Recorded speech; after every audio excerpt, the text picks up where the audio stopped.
Chers amis, en écoutant ce passage d'Évangile, nous pouvons être en admiration devant l'attitude de cet homme qui aborde Jésus.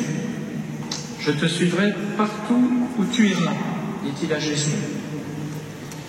Nous pouvons imaginer qu'il a été profondément touché par sa rencontre avec Jésus, par son enseignement, son message. Il veut le suivre dans l'accomplissement de sa mission. Il manifeste en tout cas une belle générosité, même si ce qu'il espère n'est peut-être pas tout à fait ajusté à ce que Jésus va vivre à Jérusalem, sa passion et sa croix. Jésus ne lui interdit pas de le suivre, comme il le fera pour d'autres, mais il lui laisse déjà percevoir l'ombre de la croix. Aujourd'hui, Joseph et Samuel vont être ordonnés prêtres, et je trouve que ce passage d'Évangile éclaire un aspect important de cette consécration. Je veux parler du don de soi dans une disponibilité et une confiance totale pour répondre à l'appel du Seigneur. Une disponibilité non seulement pour suivre Jésus sur le chemin de l'Évangile, mais pour être envoyé comme pasteur en son nom. Dans ce passage d'Évangile, nous pouvons repérer deux aspects complémentaires de cette disponibilité demandée par Jésus. D'abord, une disponibilité qui touche aux conditions de vie et d'exercice du ministère. Le Fils de l'homme n'a pas d'endroit où reposer la tête. Cela ne signifie pas que Jésus a été à la rue, il logeait dans des maisons. Nous connaissons au moins celle de Pierre à Capharnaüm, où il a vécu un temps. Mais Jésus ne s'est pas installé dans un village comme on s'installe pour fonder un foyer, une famille. Jésus a choisi un mode de vie qui lui permettait de rester totalement disponible à la mission d'annoncer la bonne nouvelle du règne de Dieu. Cette disponibilité totale lui permettait d'aller de village en village jusqu'à sa montée vers Jérusalem pour y vivre sa passion. Joseph et Samuel, en exprimant aujourd'hui publiquement votre intention de recevoir le sacerdoce, vous acceptez cette forme de détachement pour vous rendre totalement disponible aux différentes missions qui vous seront confiées. Cette disponibilité qui touche pour nous prêtres aux conditions de vie et d'exercice du ministère peut inquiéter parfois. Je pense notamment à ce que nous sommes en train de vivre en ce moment dans le diocèse, avec l'évolution vers des nouvelles paroisses plus grandes, dans un esprit que nous espérons aussi plus missionnaire. Beaucoup de questions se posent à cette occasion, c'est bien normal, et je ressens ici ou là une certaine inquiétude chez les prêtres comme chez les fidèles. Nous n'avons pas à avoir peur de l'avenir, mais dans la foi, nous nous laissons conduire par l'Esprit Saint, car il nous guidera toujours vers ce qui est le meilleur pour nous et pour l'annonce de la bonne nouvelle dans le contexte qui est le nôtre aujourd'hui. Et ce n'est pas celui d'hier. Comme le dit Jésus dans l'Évangile, quiconque met la main à la charrue puis regarde en arrière n'est pas fait pour le royaume de Dieu. Jésus nous appelle à la confiance et à regarder vers l'avant. Depuis plus de 2000 ans, l'Église a toujours su s'adapter pour exercer sa mission malgré les aléas de l'histoire, parce qu'elle ne compte pas d'abord sur sa propre capacité à s'organiser, mais sur le Christ, son pasteur, qui est avec elle jusqu'à la fin des temps, comme il l'a promis. Comme le disait le pape Saint Jean-Paul II, la vie et le ministère du prêtre sont une continuation de la vie et de l'action du Christ. C'est cela notre identité, notre véritable dignité, la source de notre joie, la certitude de notre vie. Ce lien permanent au Christ, tête de l'Église, est un pilier solide dans la vie du prêtre qui lui permet de tenir bon dans les tempêtes et de s'adapter toujours aux situations nouvelles. Toujours dans l'Évangile, la rencontre de Jésus avec un autre homme et même deux autres hommes sur cette question concerne une disponibilité qui touche aux relations humaines et à la nécessité d'aimer le Christ par-dessus tout. Seigneur, permets-moi d'abord d'aller enterrer mon père. Cette demande, elle est humaine, elle est légitime.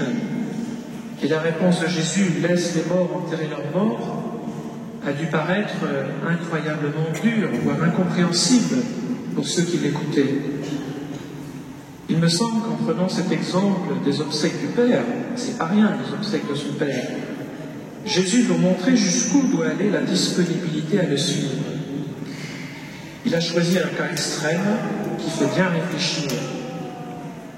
Et nous voyons bien ici qu'il ne s'agit pas tellement d'une disponibilité matérielle, un endroit où on posait la tête, mais d'une disponibilité affective, un appel à aimer le Christ par-dessus tout.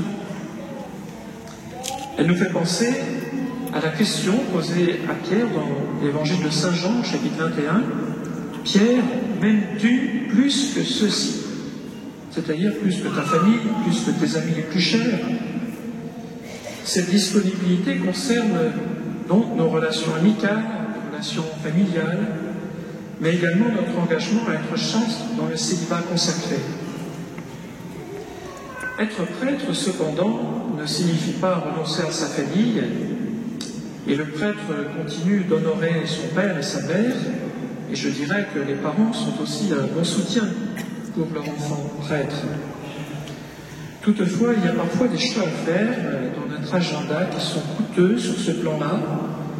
Quand on est engagé dans son ministère, il arrive fréquemment que l'on doit renoncer à des événements familiaux, des invitations d'amis ou même à des aspirations personnelles. Pas toujours, bien sûr, heureusement, mais en tous les cas, cela nous rappelle que notre engagement à la suite de Christ dans le ministère presbytéral est absolument prioritaire. C'est cela notre manière d'aimer le Christ par-dessus tout et d'aimer ceux qui nous sont confiés dans le ministère. Et cela se traduit dans l'agenda de façon très concrète.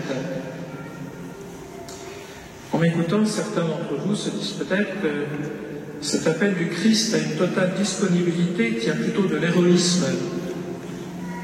Mais c'est parce que, précisément, Jésus lui-même nous appelle à le suivre que tout devient possible et source de bonheur. C'est lui qui, par le don de son esprit, a donné aux apôtres la disponibilité et la force de braver les obstacles pour annoncer l'Évangile. Si notre disponibilité totale est vraiment une réponse à son appel, et non la poursuite d'une ambition personnelle, alors nous ressentons vraiment la joie profonde de l'apôtre qui se sait aimer, appelé et envoyé. Le Seigneur comble de joie ceux qui l'appellent à le suivre, et il leur donne de trouver un épanouissement humain et spirituel et une grande liberté intérieure. Comme l'écrit le pape François dans la joie de l'Évangile, nous parvenons à être pleinement humains quand nous sommes plus qu'humains, quand nous permettons à Dieu de nous conduire au-delà de nous-mêmes, pour que nous parvenions à notre être le plus vrai. Là se trouve la source de l'action évangélisatrice. Joseph et Samuel, en devenant prêtres, vous allez devenir mes coopérateurs et ceux de mes successeurs, dans ma charge d'enseigner, de sanctifier et de gouverner. Quand on parle d'enseigner, il ne s'agit pas de n'importe quel enseignement, évidemment, mais d'enseigner au nom du Christ, d'annoncer la bonne nouvelle du salut. Vous avez déjà commencé à prêcher en tant que diacre, vous avez fait l'expérience que cette charge d'enseigner commence par écouter le Seigneur, prendre beaucoup de temps pour accueillir sa parole avec joie, pour la méditer, pour la prier, car comme le dit saint Paul, ce n'est pas nous que nous proclamons, mais le Christ Jésus Seigneur. Nous ne sommes nous que vos serviteurs à cause de Jésus. Vous allez aussi recevoir la charge de sanctifier le peuple chrétien en célébrant les sacrements, tous les sacrements, et notamment l'Eucharistie qui unit tous les fidèles dans le Christ. L'Eucharistie fait l'Église, qu'elle soit donc quotidiennement au cœur de votre vie de prêtre, et qu'elle soit aussi au cœur de la vie des fidèles qui vous seront confiés. Je dirais que l'enseignement et la prédication sont des clés précieuses pour ouvrir à tous les hommes la porte de la foi. Le défi est grand aujourd'hui de pouvoir rassembler le peuple chrétien malgré les distances. En rural, il faut souvent faire des kilomètres pour aller à la messe. Mais l'enjeu est considérable. Nous avons tous besoin de redécouvrir que l'Eucharistie est la source et le sommet de toute la vie chrétienne, comme le rappelle le dernier concile. Vous recevez également aujourd'hui le pouvoir de remettre les péchés dans le sacrement de pénitence et de réconciliation. L'année jubilaire de la miséricorde est une belle occasion pour commencer à exercer ce magnifique ministère qui remet debout bien des fidèles. Depuis le début de cette année sainte, certains d'entre eux ont témoigné de leur joie d'avoir retrouvé le chemin du pardon qu'ils avaient délaissé depuis des années.